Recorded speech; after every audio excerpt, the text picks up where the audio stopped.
अस्सलामुअलैकुम नाज़रीन, मेहरान टीवी में भली कार मां हां मुबशर सोलंकी। सबका पहिरीं हिकु नज़र हेडलाइन ते। अमरीकी सदर डोनाल्ड ट्रंप चयो आहे त हिकु ॿिनि ॾींहनि अंदरि ईरान बाबति अख़बाराई थींदी। ईरान सां ॻाल्हियूं जारी आहिनि, ॾिसूं था छा थो थिए। ईरान मां जल्द वापसि न वेंदासीं। पुतिन यूक्रेन में हिकु ॾींहं जी जंग विढ़ण वियो, चईं सालनि खां विढ़े पियो। गुज़िरियल अमरीकी हुकूमत अफ़गानिस्तान मां वापसी ते हथियार छॾे आई। मीडिया सां ॻाल्हाईंदे डोनाल्ड ट्रंप वधीक चयो आहे त ईरान खे न रोकियूं हा त इसराइल ऐं यूरोप टुकड़ा टुकड़ा थी वञनि हा। असां नेटो ते खरबें डॉलर ख़र्च कयूं था, पर नेटो जंग में असांजी मदद न कई।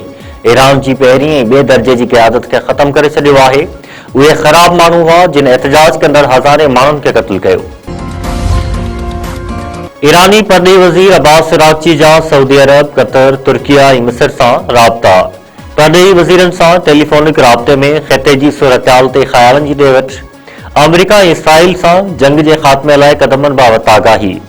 अब्बास अराग़ची चयो आहे त ईरान सफ़ारतकारी जो रस्तो खुलियल रखण लाइ तयारु आहे, पर शर्त उहा आहे त अमरीका खे धमकियुनि वारो लहजो तब्दील करणो पवंदो।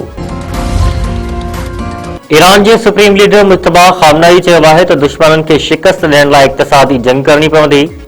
ईरान जंग में दुनिया ॾों दुश्मननि मथां बरतरी साबित करे छॾी आहे। पंहिंजे बयान में ईरानी सुप्रीम लीडर वधीक चयो आहे त ईरानी अवाम मक़ामी सतह ते तयारु थींदड़ शयुनि खे तरजीह ॾे।